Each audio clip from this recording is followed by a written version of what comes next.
Muito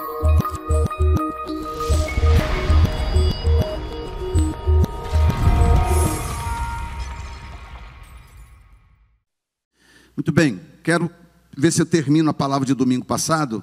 Eu quero ler em Isaías capítulo 5, versículos de 1 a 4. Isaías capítulo 5, versículos de 1 a 4. Eu introduzi esta mensagem semana passada sob o tema Os 7 Ais de Deus. Quando nós falamos ai, né? Ai, tem duas formas de dizer ai. Quando você sente uma dor ou quando acontece algo ruim com você, ai, né? Ou então quando você sabe que algo ruim vai acontecer com alguém, você vai ai, ai, ai, né? E no Apocalipse aparece exatamente esses 3 ais. Ai, ai, ai. E embora apareça em sequência de 3, eles estão ligados aos trovões, o que sugere serem 7 ais. Mas diz assim a palavra de Deus: agora cantarei ao meu amado o cântico do meu querido a respeito da sua vinha. O meu amado tem uma vinha em um outeiro fértil, e a cercou e a limpou das pedras, e a plantou de excelentes vides, e edificou no meio dela uma torre, e também construiu nela um lagar, e esperava que desse uvas boas, mas deu uvas amargas. Agora, pois, ó moradores de Jerusalém e homens de Judá, julgai, vos peço, entre mim e a minha vinha. Olha esse verso 4. Que mais se podia fazer à minha vinha que eu não tenha feito? E como esperando eu que desse uvas boas, veio a produzir uvas bravas. Bom, eu introduzi na semana passada esse assunto falando sobre a vinha. Que nós somos essa vinha, nós somos a vinha de Deus. A igreja é a vinha do Senhor. Existe uma aplicação para Israel, existe uma aplicação para a igreja. E o que nos interessa nesse momento é a aplicação do que diz respeito à igreja. Então nós falamos primeiro que Deus tem uma vinha. Diga comigo, Deus tem uma vinha. E essa vinha somos nós, essa vinha sou eu, esta vinha é você. Deus nos plantou no seu reino. E olha que coisa linda, Paulo diz, usando uma analogia da figueira e dos jambuzeiros bravos, em Romanos 11, ele diz que nós éramos como jambuzeiros bravos, como se fosse uma vara de urtiga, uma planta qualquer do Brasil aí que não serve para nada, a não ser para atormentar a vida de alguém, né? Jambuzeiro bravo é mais ou menos isso. E aí Paulo diz, nós somos jambuzeiros bravos, mas Deus nos pegou e nos enxertou na boa oliveira. Ali ele usa a oliveira como símbolo, porque é símbolo da nação de Israel. Em outras palavras, Deus mudou o nosso destino. O nosso destino não era bom. Nós não estávamos indo numa boa direção, os seres humanos de um modo geral. E Deus mudou o nosso destino a partir do momento em que Ele enviou o seu Filho amado para morrer no meu e no seu lugar, para dar a eu e você a oportunidade de vida eterna. Isso não é maravilhoso, irmãos? Deus é bom ou o quê, irmãos? Deus é bom ou o quê, gente? Deus é bom, amém? Ele fez isso porque nos ama, Ele fez isso porque te ama. Então Deus tem uma vinha e esta vinha somos nós. Número 2, falamos sobre Deus cuida da sua vinha. O texto diz que Ele cavou, né? Foi lá, preparou, cuidou da vinha, fez tudo o que tinha que fazer com a vinha. Diz a Bíblia que Ele limpou das pedras, plantou excelentes vides, edificou no meio dela uma torre, construiu um lagar. Ou seja, Deus não apenas nos salvou, Deus não apenas enviou Jesus para morrer no meu e no seu lugar, mas Deus tem cuidado de nós todos os dias. Tem mais alguém aqui além da DG que Deus tem cuidado todos os dias? você talvez não saiba, mas você acorda de manhã. Primeiro que ele já cuidou de você dormindo. Um dos salmos diz que o Senhor dá aos seus amados enquanto eles dormem.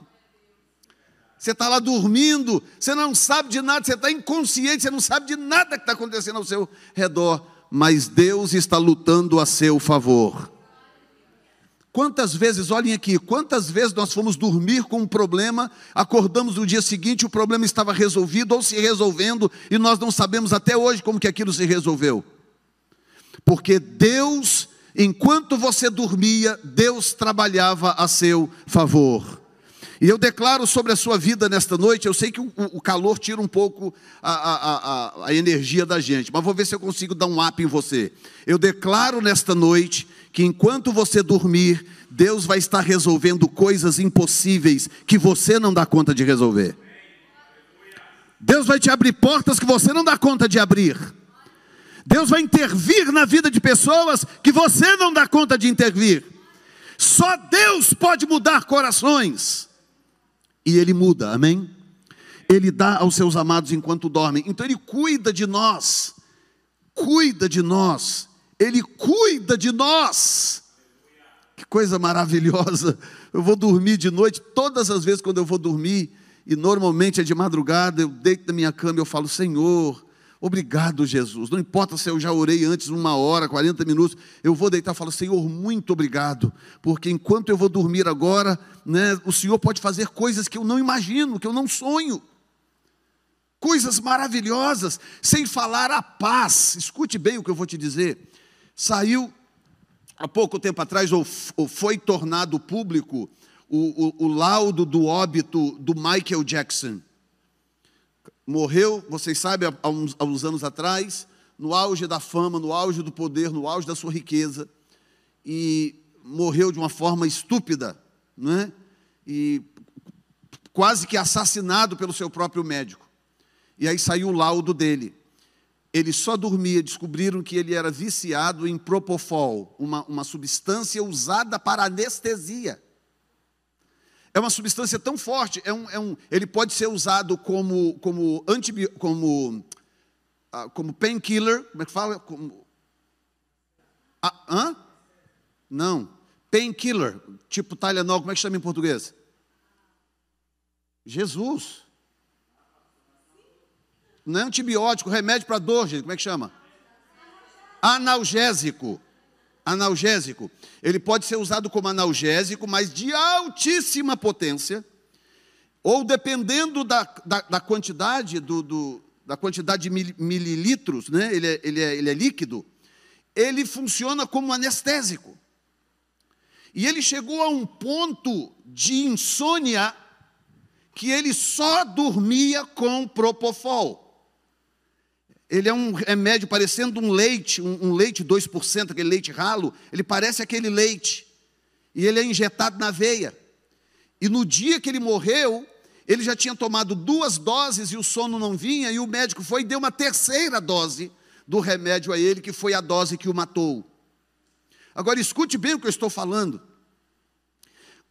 Talvez você olhe para a sua situação, você está passando por uma dificuldade, uma luta qualquer, um problema qualquer, às vezes a vida financeira não está lá grandes coisas, talvez a vida familiar não está lá grandes coisas, você acha que aquele momento em que nós achamos que somos a pior pessoa do pedaço, não é?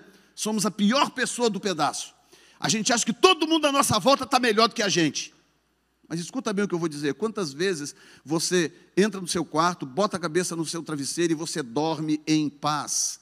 Você dorme a noite inteira. Ah, pastor, mas eu acordo de madrugada para ir no banheiro. Eu também, fica tranquilo, é normal. Mas a gente deita e dorme. Escuta o que eu vou te falar. Tem gente por aí com a cara na televisão rindo todo dia que não consegue dormir. Porque não tem essa paz que você tem. Não tem esse cuidado divino que você tem. Deus cuida de nós. Você pode dizer com a boca cheia, diga, Deus tem cuidado da minha vida. Ele cercou, limpou de pedras, plantou com excelentes vides Deus não nos abandona, Ele tem cuidado de nós. Terceiro lugar, o texto demonstra uma preocupação de Deus com a sua vinha. Porque Deus diz o seguinte: plantei uma vinha, eu tenho uma vinha. Eu cuidei dela, eu fiz o melhor que eu pude, mas ela deu uvas bravas e não uvas boas. Agora pensa comigo aqui. Pensa comigo qual seria a frustração de qualquer um de nós aqui. Qualquer um de nós. A gente vai lá no fundo do quintal, planta lá uma vinha, planta um pé de maçã, um pé de pera, qualquer fruta que dá aqui no norte com facilidade. Você planta, vai lá, investe, compra coisas, esterca, cava, tira as pedras, faz tudo o que você tem que fazer. Aí passam 2, 3 anos, o pé está cheio de fruta, escolhe aí a fruta que você mais gosta. Pera, eu prefiro pera do que maçã. Uma pera bonita daquela. Você vai lá, pega a pera, quando você vai morder, ela amarga a sua boca. Você vai morder a pera, ela amarga a sua boca. Ao invés daquela pera gostosa, docinha, aquela coisa que escorre pelos lados assim, de tão gostoso que é, ela amarga a sua boca. Pensa na decepção em você. De você pensar: meu Deus, tem 3 anos, eu plantei isso aqui até crescer, adubei, gastei dinheiro, e agora, por que essa pera está amarga? Por que essa maçã está amarga? Por que essa uva está amarga? Aí agora, escute isso aqui, não perca em mente que nós somos a vinha, não perca. Verso 4, Deus dizendo assim: que mais eu podia fazer a minha vinha que eu não tenha feito? Olha bem, Cida, Deus dizendo assim: eu plantei a vinha, eu cuidei dela, e ao invés de dar uvas boas, deu uvas amargas. O que são as uvas? As uvas são os frutos. O que são os frutos? Os frutos são as minhas atitudes. Os frutos são o meu comportamento. O meu comportamento, as minhas atitudes, as minhas palavras são o meu fruto. E aí o que Deus está dizendo é o seguinte: eu plantei você, eu cuidei de você, eu zelei de você, eu fiz tudo que eu pude por você, e você, ao invés de me dar bons frutos, você está produzindo frutos maus. Aí ele diz assim: o que mais eu poderia ter feito por você? Aí agora eu deixo essa pergunta do Espírito Santo para todos nós, é para mim também, é para o pregador também. Pergunta de Deus é: o que mais eu poderia ter feito por você para que você produzisse os frutos que eu esperava que você produzisse? O que mais eu teria que fazer por você para que saísse da sua boca as coisas que eu gostaria de ouvir, e não coisas que não edificam? O que mais eu poderia fazer por você para que você andasse pelo caminho que me agrada e não o caminho que me desagrada? O que mais eu poderia ter feito por você? Você já pensou, rapaz, o que é Deus fazendo uma pergunta dessa? Tipo: Luana, o que mais que eu poderia ter feito por você que eu não fiz? Tem alguma coisa que eu não fiz por você, Raquel? Tem alguma coisa que eu não fiz por você, Zandra? Jefferson? Deus perguntando para nós. Deus perguntando: tem mais alguma coisa que eu poderia ter feito por você que eu não fiz? E a resposta que eu dou para Deus: daria e dou para Deus e darei para Deus a minha vida toda. Não, Senhor, o Senhor fez tudo o que era para ser feito. Começou com me dando o melhor, o teu melhor, que é o teu filho amado, o teu filho precioso, o Senhor deu a meu favor. Por isso que eu sou tão bem cuidado. Por isso que o zelo de Deus é tão grande para com a minha vida, porque Ele já me deu o melhor. Ele já me deu, diga comigo: Deus já me deu o seu melhor. Significa que o próprio Paulo diz isso, fala assim: se Ele já nos deu o seu Filho, como não nos dará juntamente com Ele todas as coisas? Se Deus já nos deu o seu Filho, como não nos dará juntamente com Ele todas as coisas? Está lá Sueli com Samuel no colinho, recém-apresentado. babyzinho lindo. Se você convencer a Sueli a te dar o Samuel, meu filho, o sapato, a blusa, o vacuum, o resto ela joga tudo junto. Se você conseguir convencer ela a dar o menino para você, o resto da casa você pode ir lá e pegar, que ela não vai nem dar falta. Escute bem, Deus tem anjos e anjos e anjos. Tem um anjo no Apocalipse tão poderoso, tão grande, que ele põe um pé no sol e um pé na terra. Um pé no sol e outro na terra. Agora, se você é terraplanista, ou se você acredita que a terra é um globo, de qualquer maneira, imagina o tamanho desse anjo, para colocar um pé no sol e um pé na terra, o tamanho desse anjo. Muito grande. Deus tem anjos grandes, anjos poderosos, anjos maravilhosos, que inclusive lutam a nosso favor. Ele poderia ter mandado qualquer um dos seus anjos, vai lá e resolve o problema, salve essa turma para mim. Ele tem anjos lá que Satanás não dá conta nem de chegar perto, anjos tão poderosos, tão cheios de glória, que Satanás não dá conta nem de chegar perto. Mas não, ele mandou o próprio Filho. O próprio Filho. Para que você entendesse, como diz João, Deus amou o mundo de tal maneira que deu o seu próprio Filho, o seu Filho unigênito, para que todo aquele que nele crê não pereça, mas tenha vida eterna. Deus te ama tanto, que Ele já te deu o seu melhor. Irmãos, olhem para mim, Deus te ama de tal forma, que Ele já te deu o seu melhor. O seu melhor. Pastor, mas eu estou orando, estou pedindo a Deus uma bicicleta, tem um ano e Ele me dá a bicicleta. Deixa eu te falar, porque provavelmente você vai bater com essa bicicleta num buraco aí e vai se arrebentar com essa bicicleta. Deus deixa de nos dar certas coisas quando Ele percebe que aquilo não é bom para nós. Mas não porque Ele não tem, ou não porque Ele não quer, não porque Ele não nos ame. O amor Ele já provou, Ele deu Jesus. Deu o seu Filho, o seu melhor, digam graças a Deus.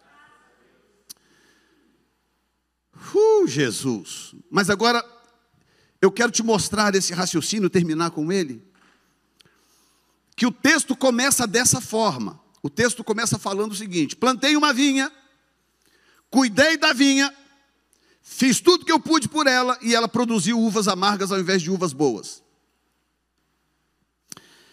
Aí o texto começa a transitar numa direção que é engraçado, pelo menos, porque no verso 7 diz assim: porque a vinha do Senhor dos Exércitos é a casa de Israel, e os homens de Judá são a planta das suas delícias.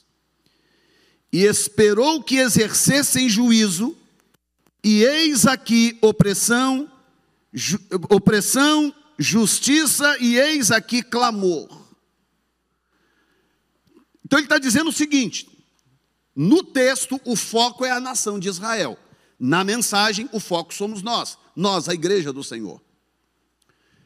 Ele está dizendo: olha, isso que eu estou falando para vocês da vinha tem a ver com vocês. Ele está falando, é a casa de Israel. E poderia muito bem ali incluir, dizer, é a igreja, é o meu povo que eu salvei, o povo que eu chamei, o povo por quem eu paguei um preço alto. Aí acontece uma coisa tremenda, porque no Apocalipse, eu até passei o texto, não, acho que está para frente, está aqui. No Apocalipse, olha bem, 8,13 diz: olhei e ouvi um anjo voar pelo meio do céu, dizendo com grande voz: ai, ai, ai, dos que habitam sobre a terra, por causa das outras vozes das trombetas dos 3 anjos, que hão de ainda tocar. Apocalipse 8,13. Então no Apocalipse aparecem trombetas, aparecem trovões e aparecem ais. Toda vez que acontece algo dessa natureza no Apocalipse, acontece um juízo sobre a terra. E os ais, quando diz ali, ai, ai, ai dos que habitam sobre a terra, aquele é o momento em que ele começa a transitar para as 3 últimas trombetas. E as 2 penúltimas são as 2 piores. Porque na 7ª trombeta há um descanso. Na 7ª trombeta há uma pausa. Mas a 5ª e a 6ª são as piores. E os ais vêm antes, dizendo, ai, ai, ai, que o que está vindo aí não é coisa boa. E Deus, irmãos, não sei quem está acompanhando a situação da Califórnia, Deus é um ser tão interessante. Deus é um ser tão interessante, irmãos. Deus falou conosco aqui há 4 meses atrás, uma palavra profética sobre a Califórnia. E aí, naquele dia eu cheguei em casa, ela lembra, eu não consegui dormir aquela noite. Eu passei a noite orando a Deus, clamando a Deus pela Califórnia. E de lá para cá eu vim orando pela Califórnia, porque eu entendi uma coisa. Que quando Deus diz algo desta natureza, não é porque Ele quer executar o juízo. Quando Deus diz algo desta natureza, é porque Ele está procurando intercessores. Ele chamou Jonas e de Jonas, estou muito irado com Nínive, vai lá em Nínive e diga que eu vou destruir a cidade. Ah, Senhor, é agora mesmo, o Senhor vai destruir a cidade? Vai lá e profetiza contra eles. Ah, é comigo mesmo. Aí você sabe da história, daquela confusão toda, mas ele acaba indo para Nínive. Quando chega lá, a cidade não era uma imensa cidade, dava para andar nela 3 dias, e ele saiu pela cidade pregando, arrependei-vos, porque o Senhor vai destruir essa cidade, hein? Deus vai destruir, hein? 3 dias depois, o povo ouviu e se arrependeu. O povo ouviu e se arrependeu. Se arrependeu, Deus não mandou juízo nenhum. Jonas ficou com raiva. Jonas saiu do lado de fora da cidade, sentou lá num lugar e ficou com raiva. Aí nasceu uma boboreira, fez uma sombra para ele, ele ficou debaixo da boboreira com raiva. Vem um bicho, come o pezinho da boboreira, ela murcha. Aí ele fica com dó da boboreira. Aí Deus fala assim, ô cabra, eu não estou te entendendo. Você tem misericórdia de uma boboreira que nasce e morre, mas você não tem misericórdia de uma cidade dessa. Eu anunciei o juízo porque eu estou em busca de um intercessor. Eu estou procurando gente que se preocupe com os outros. O que aconteceria com você, com a sua casa, se acontecesse uma tragédia aqui na nossa região? Uma grande blizzard, como aconteceu em 70 e poucos em Buffalo. Uma blizzard tão violenta que cobriu as casas. Depois pesquisem aí na história, Buffalo, na divisa com o Canadá, lá perto de Niagara Falls. 1970, ou 50 e poucos, eu não lembro agora, 50 ou 70, caiu uma blizzard tão violenta de neve. Para quem não sabe, blizzard é como se fosse aquela tempestade violenta, só que de neve. Ela cai tão forte, tão rápida, que não dá tempo de limpar, não dá tempo de nada. Ela atola a cidade. E aconteceu lá isto, e ela cobriu as casas. Tinha telhado de casa que só aparecia a tampinha de cima. A cidade ficou afundada na neve. Resultado, quando as autoridades conseguiram mais ou menos resolver aquilo e tal, encontraram um tanto de gente morta dentro de suas casas, porque os heats pararam de funcionar, as águas congelaram, foi uma loucura, muita gente morreu. É uma história assim realmente impressionante. Inclusive uma professora se tornou heroína porque ela salvou a sua classe, ela conseguiu salvar a sua classe inteira. E ela está na história aí como uma das heroínas aqui nos Estados Unidos. O que eu quero dizer? Eu quero dizer o seguinte: como que você faria se acontecesse uma tragédia aqui na região, um maremoto, uma situação, um terremoto, uma blizzard violenta, uma coisa qualquer, que tornasse o seu meio de vida impossível aqui na região? Como é que você ficaria? Você ficaria tranquilo? Você ficaria numa boa? Ou você entraria em desespero? Você se apavoraria? Como é que eu vou fazer? A minha casa aguenta? Como é que eu vou trabalhar? Eu vou ter dinheiro para eu pagar meu aluguel? Você está entendendo o que eu estou explicando? Alô? Então, quando Deus nos diz algo, Ele está dizendo porque Ele está em busca de intercessores. intercessores. Então nós começamos a orar. Eu orei incessantemente, a Zandra, outras pessoas aqui oraram. Aí aconteceu agora, semana passada, os 2 maiores terremotos das últimas 5 décadas. Os 2 maiores terremotos. E aí eu mandei no grupo da igreja uma outra reportagem dizendo, está em inglês, eu sei que nem todos entendem, mas uma outra reportagem dizendo que os sismólogos estão avisando, se preparem, porque ainda não acabou, está vindo um grande aí. Porque eles têm os instrumentos, né, plantados na região para poder medir instrumentos sismológicos que medem os tremores de terra. E eles falaram, olha, esses 2 foram os maiores dos últimos não sei quantos anos. Quanto? 20 anos. Eu nem tinha chegado aqui nesse país ainda. E eles falaram, se preparem, porque está vindo um maior por aí. Agora, como que eu sei que há um fator sobrenatural nesse negócio? Como que eu sei que isso está relacionado com o que Deus nos falou aqui há 4 meses atrás? Por 2 razões. Número 1, foi o maior acontecimento sismológico da Califórnia em 20 anos. Aconteceu um após o outro dentro de uma semana. Escute bem, depois pesquise lá, as ruas racharam. Tem asfalto que tem um buraco desse tamanho, um buraco de todo tamanho, abriu no meio o asfalto. Casas partiram, incêndio em vários lugares. O maior terremoto da região em 20 anos.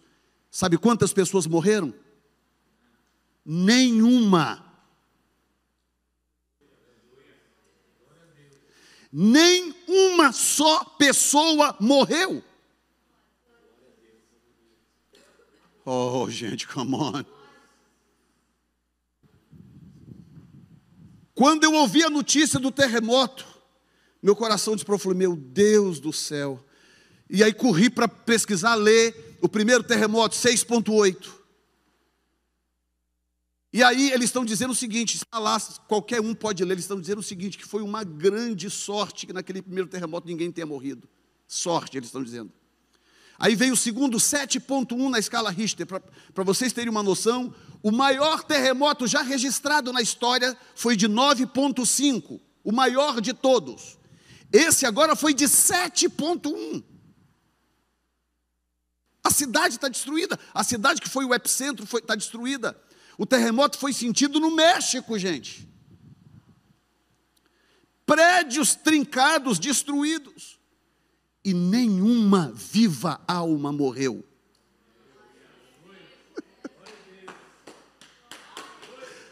Oh, meu Deus!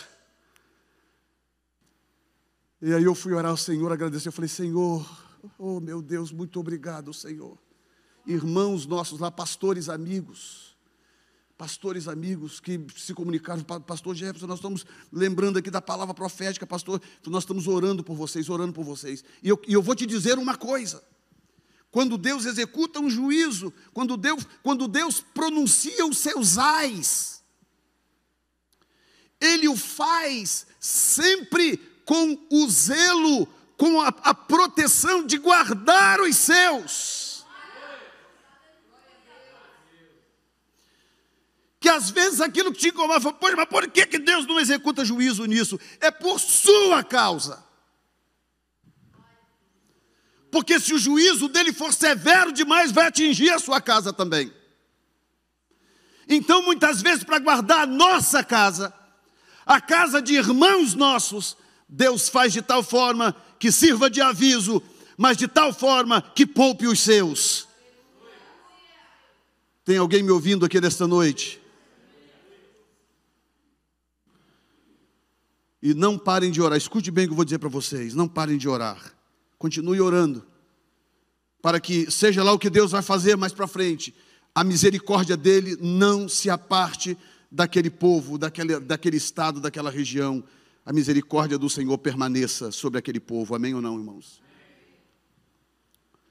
Então esse 7 quando eu vou para o Apocalipse e leio sobre os ais, lá não explica os ais. Só diz que Deus está usando os ais como juízo. Mas não explica quais são os ais. Mas graças a Deus que a Bíblia se auto-explica. Então nós temos Isaías para nos explicar. O primeiro ai que aparece aqui no texto é ai dos gananciosos. Olha aqui. Ai verso 11, daqueles que levantam pela manhã. Não, perdão, verso 8. Ai daqueles que ajuntam casa a casa, reúnem herdade a herdade, até que não haja mais lugar, e fiquem como únicos moradores no meio da terra. O que Deus está dizendo? Deus está dizendo, uma das coisas que me faz julgar um povo é a ganância. Ai dos gananciosos. Pessoas que só pensam nelas, só pensam nelas, só pensam nelas. Aí compra uma coisa, quer comprar outra, quer comprar outra, quer comprar outra, mas não percebe que à sua volta tem gente sofrendo. À sua volta tem gente precisando de ajuda. Não percebe que o campo missionário está sofrendo. E as pessoas estão sempre pensando nelas, sempre nelas, sempre nelas. E aí de novo, se a gente for olhar para o mundo aí fora, quantas pessoas que têm absolutamente tudo, tudo em termos de recurso, tudo que você pensar, dinheiro para dar e vender, jogar fora, pessoas que não sabem onde põem dinheiro, mas têm uma vida miserável, porque um dos ais de Deus é contra a ganância. Ai dos gananciosos, aqueles que juntam e só pensam nisso. Porque em primeiro lugar, isso é sinal de uma desconfiança de Deus. Se eu começo a juntar coisas, veja bem que isso não é uma palavra contra a poupança, poupar, ser previdente, não. É uma palavra contra a ganância. Previdência e ganância são duas coisas muito diferentes. Não dá para confundi-las. Duas coisas diferentes. Que quando você desenvolve, quando você abre a mão, você confia em Deus, você abre a mão aqui para o Senhor, você não sabe, mas Ele já está trabalhando em algo do lado de lá, que você não daria conta de resolver sozinho.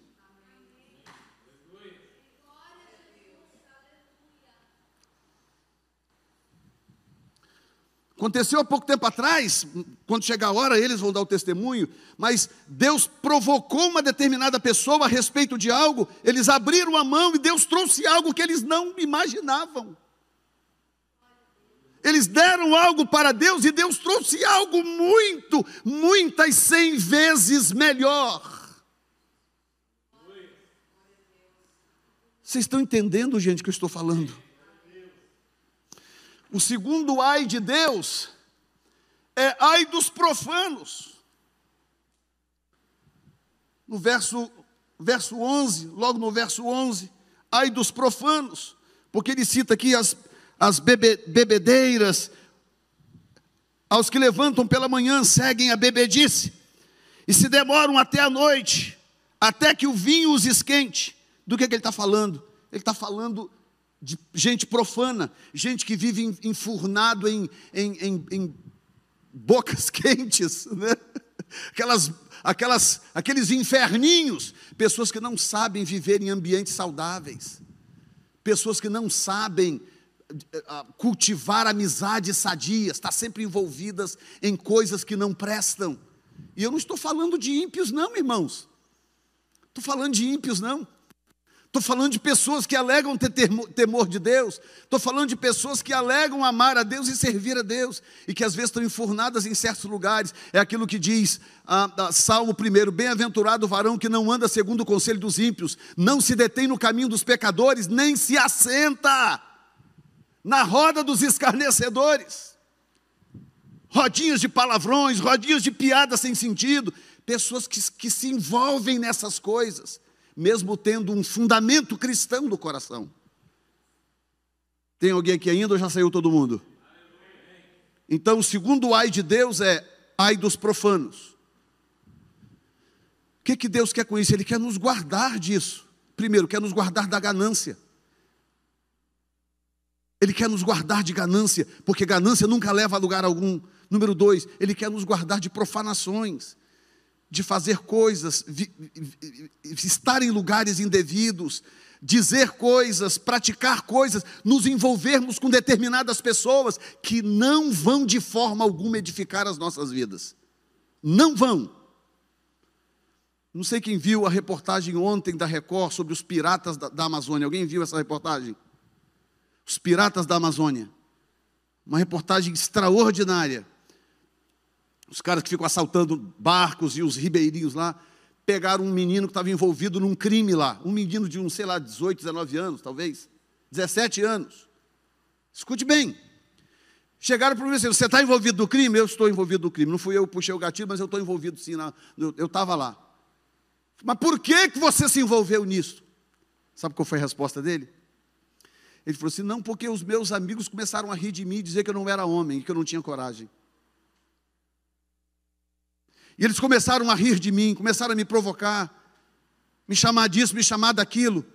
Aí eu fui para mostrar para eles que eu sou homem. Destruiu a vida, destruiu o seu futuro, destruiu a vida dele, destruiu a família, porque estava envolvido com gente que não prestava. Vocês estão entendendo o que eu estou falando? Então Deus está preocupado com isso? Claro que está, porque essas coisas faz Deus executar juízo. É um dos ais de Deus. O terceiro ai de Deus, ai dos que não diferenciam pecado de retidão. Irmãos, nós estamos vivendo numa geração agora que tudo é relativo, tudo é relativo. Verso 18. Ai dos que puxam pela iniquidade com cordas de vaidade pelo pecado. Tem gente que ao invés de puxar o cachorrinho pela coleira, puxa a vaidade, puxa a iniquidade, pecado. O que o texto está dizendo? Olhem aqui para mim, o texto está dizendo o seguinte: todos nós temos falhas, todos nós temos problemas, todos nós temos pecados, erros e pecados. É verdade, todos nós. Todos os dias, no final do dia, eu oro, Senhor, se fiz alguma coisa que te entristeceu, me perdoa. Senhor, se eu falei alguma coisa, sempre monitorando, porque eu sei que o meu coração é enganoso. Do que o texto está falando então? Não é disso que o texto está falando. O texto está falando quando eu tenho uma prática, seja pública ou secreta, eu sei que ela está errada, mas eu continuo fazendo e ignorando que aquilo é um erro. E eu continuo fazendo. E quando eu sou confrontado com a palavra de Deus, o que eu faço? Eu fujo da palavra de Deus. E muitas vezes eu me indisponho com as pessoas, quando Deus usa pessoas, às vezes para falar comigo, me disciplinar, ou me orientar, ou me exortar. Deus usa pessoas para isso. Eu me indisponho com elas. Por quê? Porque eu quero continuar puxando o meu pecadinho pela cordinha. Está entendendo? Então, ai dos que não diferenciam, pessoas que não sabem mais qual é a diferença entre pecado e retidão, não sabem mais a diferença. Por que Deus está preocupado com isso? Diga comigo, porque Ele me ama. Ele me ama.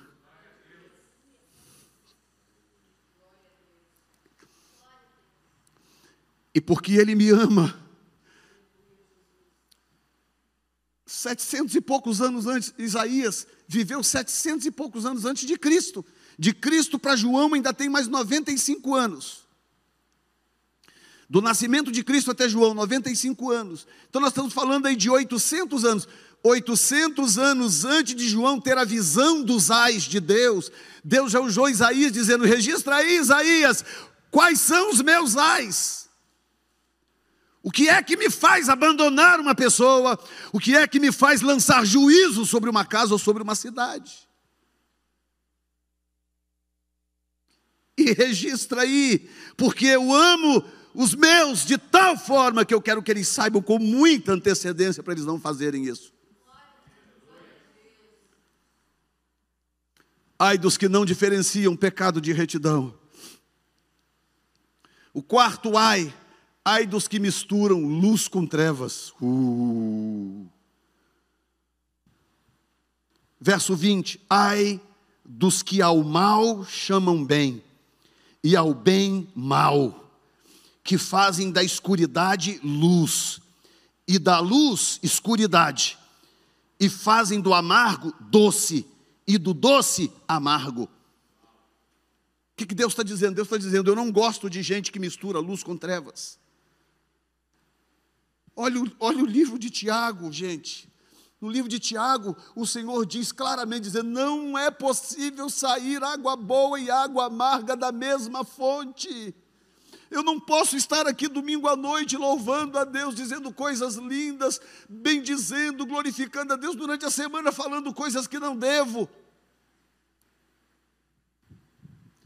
Quando chegar no domingo, Ele não vai receber o meu louvor. Não vai. Ele me ama de tal forma. Veja Deus como um pai. Nós temos pais aqui. O que os pais e as mães aqui fazem quando os filhos saem da linha e é perigoso? Não estou falando daquelas besteirinhas que quebrou o copo, coisa, mas sai da linha, faz algo arriscado, algo perigoso. O que nós, pais, fazemos quando os nossos filhos fazem algo que nós sabemos que é perigoso? O que nós fazemos? Nós corrigimos, e corrigimos seriamente, é ou não é? E por que nós corrigimos, irmãos? Por que nós corrigimos? Por quê? Porque nós os amamos. Nós os amamos. E nós queremos que eles saibam o que é reto e o que não é reto, o que é certo e o que não é certo. Porque Deus não negocia os seus princípios. Você pode dizer: Deus me ama. Você pode botar um pouco de convicção nisso e dizer: Deus me ama. Ai dos que misturam luz com trevas. Na grande tribulação, escute aqui. Eu sei que eu nunca preguei aqui sobre a volta de Jesus, eu vou pregar na hora certa. Mas na grande tribulação, escute, olhe aqui para mim, na grande tribulação, o sofrimento, Jesus disse no livro de Mateus, que a tribulação, ela será tão terrível. Jesus, hein? Não tem exagero, Jesus não exagera. Ele disse: olha, a tribulação vai ser tão terrível, porque ela será como nunca houve, e nunca mais haverá igual. Ele está dizendo: as pessoas que ficarem aqui para a grande tribulação, que não forem no arrebatamento da igreja, elas vão assistir o tempo mais negro da história desse planeta, como algo que ninguém nesta sala jamais viu. Será que Jesus sabia da Segunda Guerra Mundial, dos 6 milhões de judeus que seriam mortos, dos 4 milhões de homossexuais que seriam executados por Hitler? Porque só falam dos judeus, né? Mas homossexuais e outras etnias foram mortas também. Será que Jesus sabia que a Segunda Guerra Mundial seria tão terrível? Sabia. E ainda assim ele disse: a grande tribulação será como nunca houve, e igual jamais haverá. Do que ele está falando? Ele está falando dessas coisas. É o período do ano, escute bem, gente. Hoje, nós podemos orar pela Califórnia e dizer: Senhor, o Senhor já teve misericórdia de tantos outros lugares, de tantos povos. Senhor, por favor, tem misericórdia mais essa vez. E Ele vai lá, abala o solo, derruba os prédios e poupa as vidas. Na grande tribulação, não vai adiantar orar. Na grande tribulação, Isaías disse no capítulo 2, as pessoas vão procurar os buracos das cavernas, elas vão se esconder nas cavernas das montanhas. Elas vão deixar suas casas, fugir das cidades e vão se proteger em buracos de cavernas em alto de montanhas. E Isaías diz assim: no dia em que Deus decidir julgar a terra.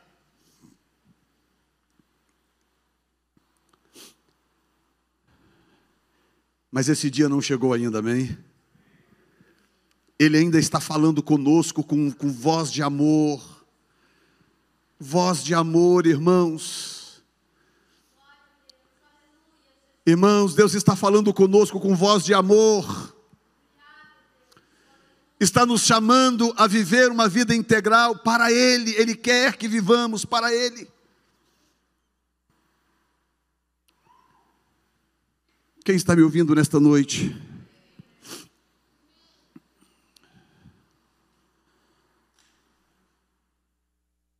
O quinto, está quarto ali, mas é o quinto. Está vendo ali quarto? Agora seria o quinto. Repetiu a palavra quarto. Ai dos arrogantes. Ai dos arrogantes.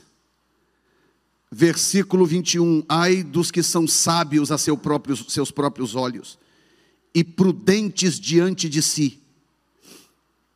Olha isso, irmãos. Ai dos que são sábios a seus próprios olhos e prudentes diante de si mesmos.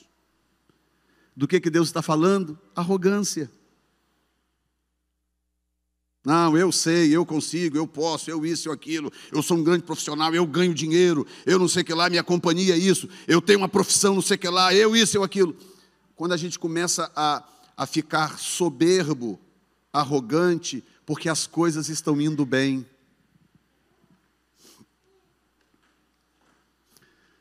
Olhem aqui para mim. O que Deus está dizendo basicamente é o seguinte: você irá tão melhor se você depender de mim, diz o Senhor.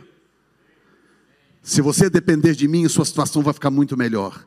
Eu vou cuidar de você, eu vou te abençoar, eu vou te abrir portas, eu vou te proteger, não vou deixar o inimigo te tocar, não vou deixar ele entrar na tua casa, eu vou guardar você, a tua família e os teus. Você só tem que depender de mim, confiar em mim, diz o Senhor. E não confiar nos seus próprios talentos ou nos seus próprios recursos. Amém ou não? Sexto, ai dos libertinos. Libertinos e profanos são bem parecidos. A diferença, escute bem, a diferença é que o profano é aquele que se mistura com a profanidade. Às vezes a pessoa até tem um coração bom, tem um temor no coração, mas ela se comporta, ela se envolve com gente ruim. Quem está me ouvindo? Quem está prestando mais atenção nessa lindeza do que em mim? Eu até vou entender se for nela.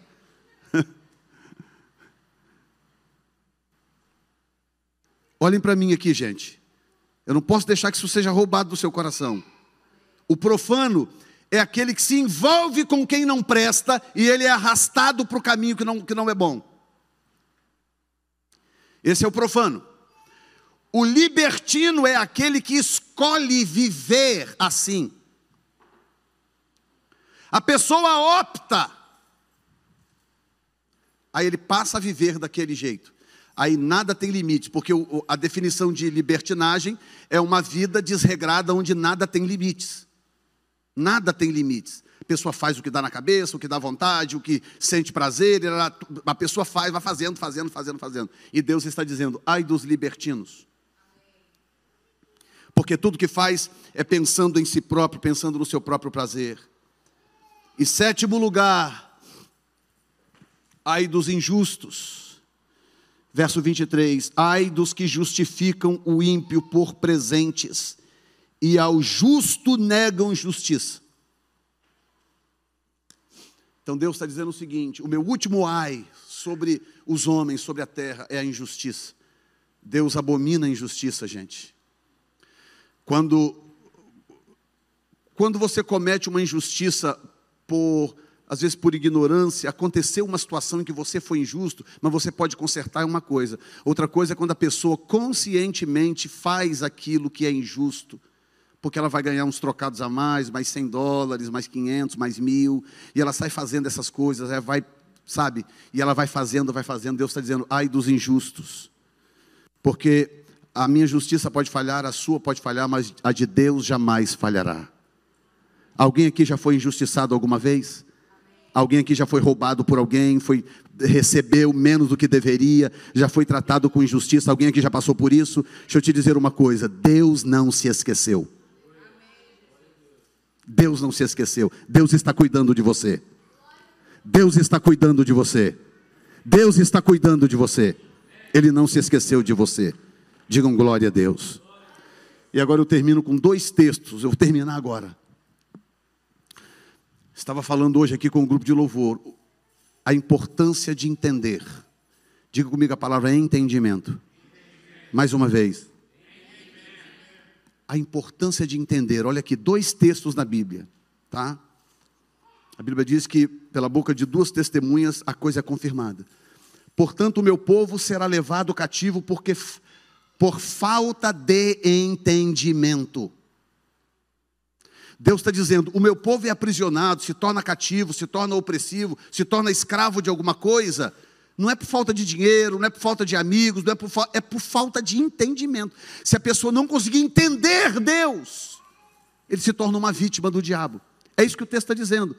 Por falta de entendimento, os seus nobres terão fome, a sua multidão se secará de sede. Olha o que pode acontecer com o povo por falta de entendimento. O que Deus está nos dando aqui com esta mensagem do domingo passado e com esta de hoje? Entendimento. E agora olha, Oséias 4:6. Coloquei em inglês porque esse texto me veio hoje à tarde antes de eu vir. Não deu tempo de traduzir. O meu povo é destruído por falta de entendimento. A King James diz conhecimento. Mas a American Standard Version diz entendimento. O meu povo é destruído porque falta entendimento. Coloque-se de pé agora. Não vou passar da hora por respeito a sua fidelidade de ter vindo e esse calor que eu sei que não é fácil. Mas coloque-se de pé e ouça bem o que eu vou dizer agora. Coloca a mão assim na sua testa, na sua cabeça. Encosta a mão na sua cabeça. Diga comigo assim: Senhor, que me falte tudo, menos o teu espírito e o entendimento da tua vontade. Porque escute bem, pode te faltar qualquer coisa, mas se o Espírito de Deus estiver com você,